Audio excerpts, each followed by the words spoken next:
बिस्मिल्लाहिर्रहमानिर्रहीम। गाय के ज़िब का वाक़या। एक बार ऐसा हुआ कि बनी इज़राइल में एक कत्ल हो गया, मगर कातिल का पता न चला। आखिर शुबहा ने तोहमत की शक्ल अख्तियार की ली और आपसी इख्तिलाफ की खौफनाक शक्ल पैदा हो गई। हजरत मूसा अलैहिस्सलाम ने अल्लाह ताला की तरफ रुजू किया और अर्ज़ किया, इस वाक़ये ने कौम में सख्त इख्तिलाफ रुनुमा कर दिया। तू खुद जानने वाला और हिकमत वाला है, मेरी मदद फरमा। अल्लाह ताला ने हजरत मूसा अलैहिस्सलाम से फरमाया कि इनसे कहो, पहले एक गाय ज़िब करें और इसके बाद गाय के एक हिस्से को मकतूल के जिस्म से मस करें। अगर वे ऐसा करेंगे तो हम उसको जिंदगी बख्श देंगे और यह मामला साफ हो जाएगा। हजरत मूसा अलैहिस्सलाम ने बनी इज़राइल से जब गाय के ज़िब करने के बारे में फरमाया तो उन्होंने अपनी टेढ़ी बातों और बहानेबाजियों की आदत के मुताबिक बहस शुरू कर दी और कहने लगे, मूसा, तू हमसे मजाक करता है, यानी मकतूल के वाक़ये से गाय ज़िब करने के वाक़ये से क्या ताल्लुक? अच्छा, अगर यह वाकई अल्लाह का हुक्म है तो ये गाय कैसी हो, उसका रंग कैसा हो, इसकी कुछ और तफसीली बातें मालूम होनी चाहिए। हजरत मूसा अलैहिस्सलाम ने जब अल्लाह की वहय की मार्फत उनके तमाम सवालों के जवाब दे दिए और बहानेबाजी का उनके लिए कोई मौका न रहा, तब वे हुक्म की तामील पर तैयार हुए और अल्लाह की वहय के मुताबिक मामला पूरा किया। अल्लाह ताला के हुक्म से वह मकतूल जिंदा हो गया और उसने तमाम वाक़ये जैसे कि वे थे बयान कर दिए। और इस तरह न सिर्फ ये कि कातिल का पता चल गया, बल्कि कातिल को भी इकरार के बगैर चारा न रहा और आपस के इज़्तिलाफ दूर हो गए और इन मामलों का अच्छे ढंग से खात्मा हुआ। कुरान ने इस वाक़ये से मुताल्लिक सिर्फ इसी कदर बतलाया है, और बेशक ये वाक़या अल्लाह की उन मुसलसल निशानियों में से एक निशानी थी जो यहूदियों की सख्त तेज़ तबीयत व आदत के मुकाबले में हक़ की तायद के लिए अल्लाह की हिकमत के पेशेंज़र ज़ुहूर में आई। हजरत मूसा अलैहिस्सलाम और कारून बनी इज़राइल में एक बहुत बड़ा धनवान आदमी था। कुरान ने उसका नाम कारून बताया है। उसके खजाने ज़र व जवाहर से भरे हुए थे और बेइंतहा मजबूत मजदूरों की जमात मुश्किल ही से उसके खजाने की कुंजियां उठा सकती थी।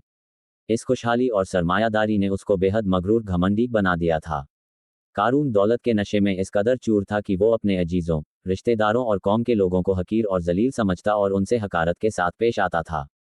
हजरत मूसा अलैहिस्सलाम और उनकी कौम ने एक बार उसको नसीहत की कि अल्लाह ताला ने तुझको बेपनाह दौलत और पूंजी दे रखी है और इज्जत और हशमत अता फरमाई है, इसलिए उसका शुक्र अदा कर और माली हक, ज़कात व सदाकत देकर गरीबों, फ़कीरों और मिस्कीनों की मदद कर। अल्लाह को भूल जाना और उसके हुक्मों की खिलाफवर्जी करना अखलाक व शराफ दोनों लिहाज से सख्त नाशुक्री और सरकशी है।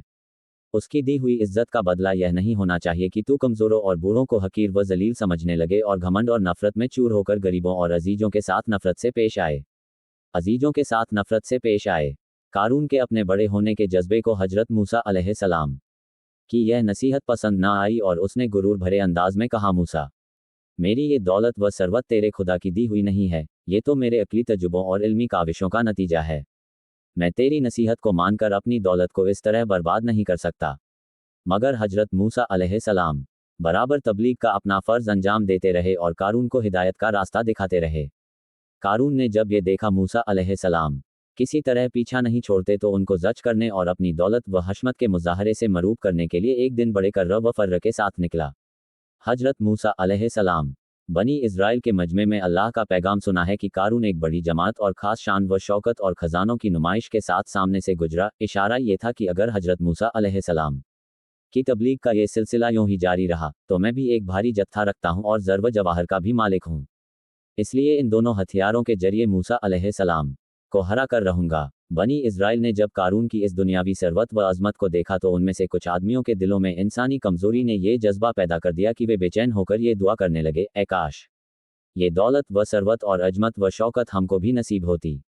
मगर बनी इज़राइल के सूझबूझ वाले अहले इल्म ने फ़ौरन मुदाखलत की और उनसे कहने लगे, खबरदार, इस दुनियावी ज़ेब व ज़ीनत पर न जाना और उसके लालच में गिरफ्तार न हो बैठना। तुम बहुत जल्द देखोगे कि इस दौलत व सरवत का बुरा अंजाम कैसा होने वाला है।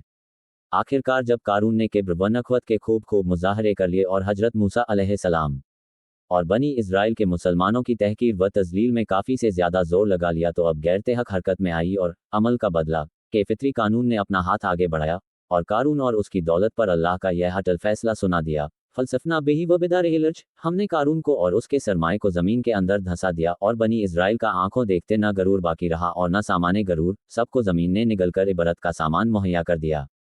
कुरान मजीद ने कई जगहों पर इस वाक़ये को तफसील से भी और मुखलसर भी बयान किया है।